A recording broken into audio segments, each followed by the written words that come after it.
Assalamualaikum warahmatullahi wabarakatuh. Waalaikumsalam warahmatullahi wabarakatuh. Perkenalkan, nama saya Dr. Elsya. Saya berasal dari Puskesmas Sungai Kupang. Hari ini saya akan menjadi fasilitator bagi Bapak dan Ibu kader sekalian dalam materi yang berjudul pengukuran faktor resiko penyakit tidak menular.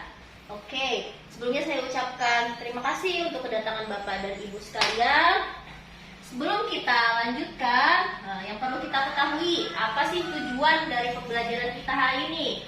Yang kita harapkan setelah pulang dari pelatihan ini, Bapak dan Ibu kader sekalian bisa melakukan pengukuran faktor risiko PTM. Nah, salah satunya yang akan saya sampaikan hari ini adalah tentang penimbangan berat badan. Bagaimana cara menimbang berat badan yang benar? Oke.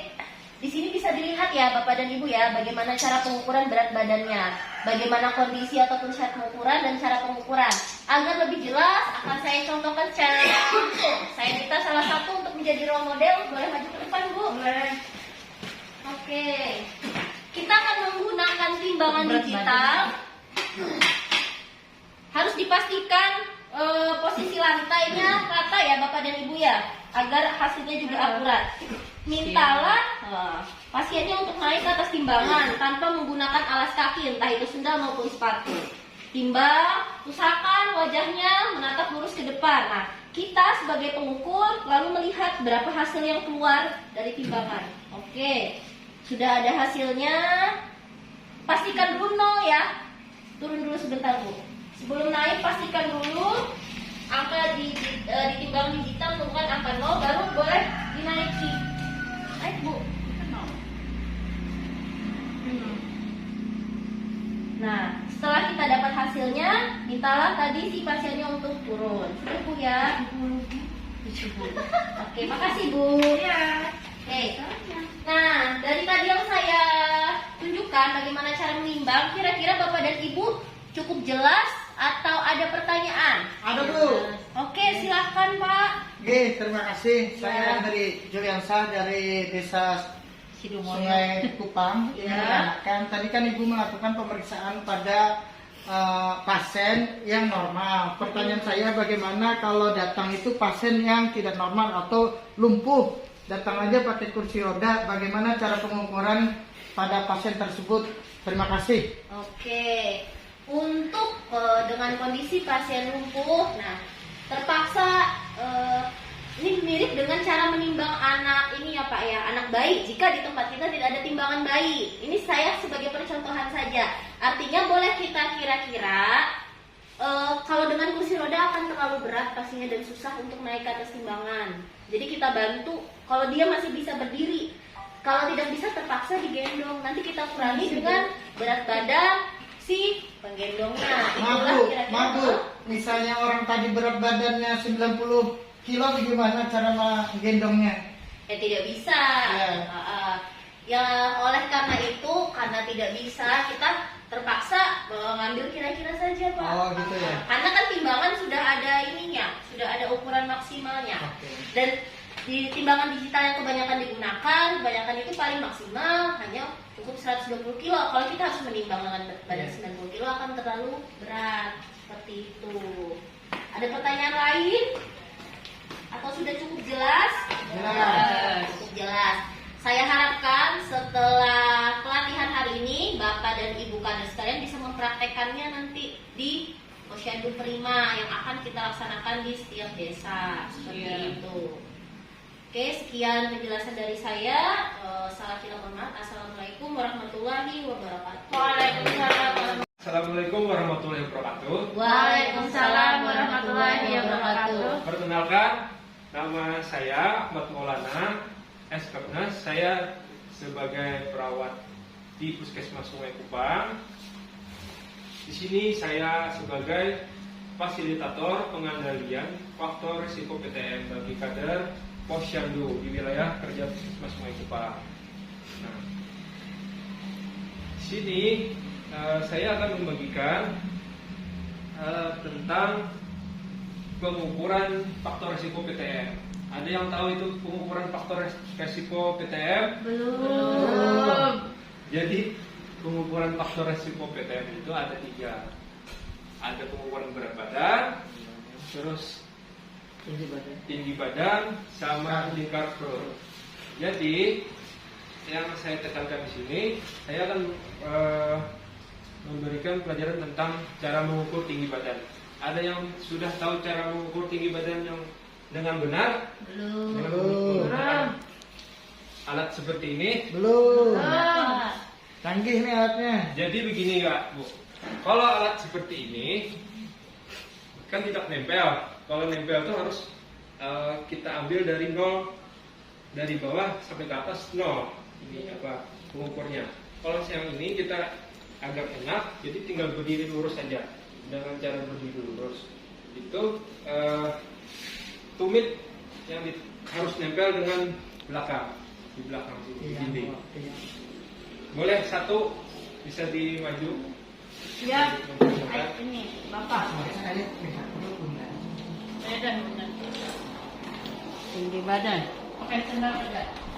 Dilepas Bu. Tegak lurus Bu, tegak lurus.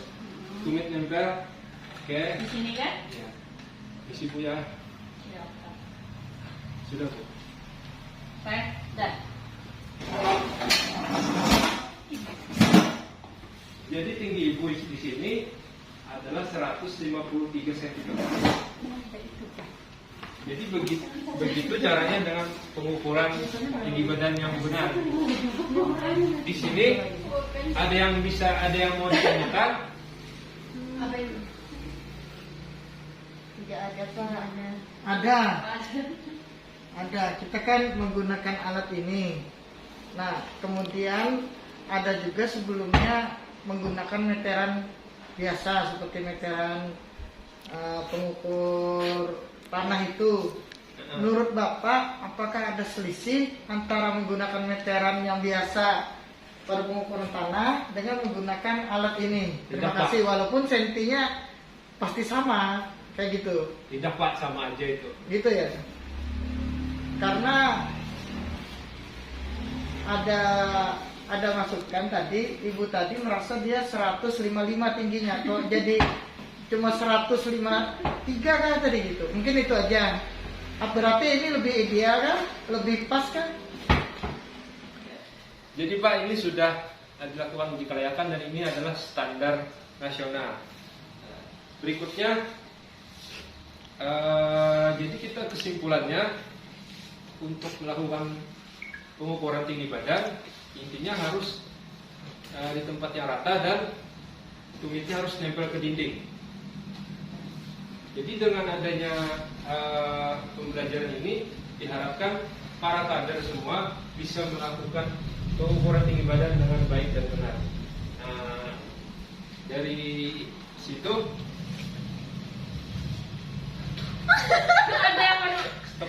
Sampaikan ke kami. demikian materi yang bisa saya sampaikan. Salam hilaf dan mohon maaf. Wabillahi taufiq wal hidayah. Wassalamualaikum warahmatullahi wabarakatuh. Waalaikumsalam. Assalamualaikum warahmatullahi wabarakatuh. Selamat pagi. Selamat pagi untuk kader-kader semua. Pagi. Perkenalkan, nama saya Adi Irfan Febrianto dari Puskesmas Sungai Kupang. Saya di sini sebagai fasilitator. Ini PTM. Materi yang saya akan bawakan hari ini adalah pengukuran lingkar perut. Yang perlu tahu saudara melakukan pengukuran lingkar perut ya, ibu-ibu. Iya Pak. Siapa ya di sini yang mau Saya Pak. jadi role model? Saya Pak. Kita mulai di bawah rusuk dan di atas pinggul ya. Iya. Ibu-ibu semua, kita akan mengukurnya.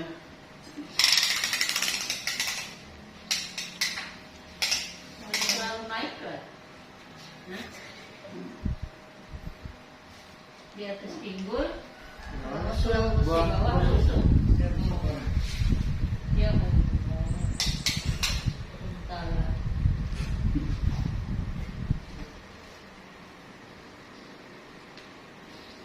150. Oke, kita akan melepasnya. Di sini lingkar perut Bapak kader ini 107, 108. Bisa dipastikan Bapak ini mengalami obesitas. Oke? Sekarang ada yang mau bertanya? Saya Pak, tadi kan ada obesitas. Tadi kan sudah dijelaskan bahwa yang normal perempuan dan laki-laki. Ya. Pertanyaan saya, kalau obesitas itu ada tingkatankah? Ada misalnya ringan, sedang, dan berat. Baik, kemudian yang kedua, bagaimana cara mengukur seseorang dinyatakan obesitas? Apakah ada rumusnya? Mungkin yang saya tanyakan ini rumusnya. Terima kasih. Oke. Rumusnya ini. Buat perutnya 90. Nah, ini cara mengukur bahwa kita mengetahui obesitas atau tidak, berat badan dan tinggi badan. Dari situ kita bisa mengetahui orang tersebut obesitas atau tidak. Ya. Apakah saya termasuk obesitas berat tadi kalau berdasarkan pengukuran? Berdasarkan pengukuran, pian obesitas berat Pak ya. Oh iya. Harus dilakukan diet, olahraga, lakukan aktivitas. Oke Pak? Oke. Ya. Untuk mengurangi obesitas, cukup sekian materi yang bisa saya sampaikan. Kurang lebihnya mohon maaf. Wabillahi taufiq wal hidayah. Assalamualaikum warahmatullahi wabarakatuh. Bye.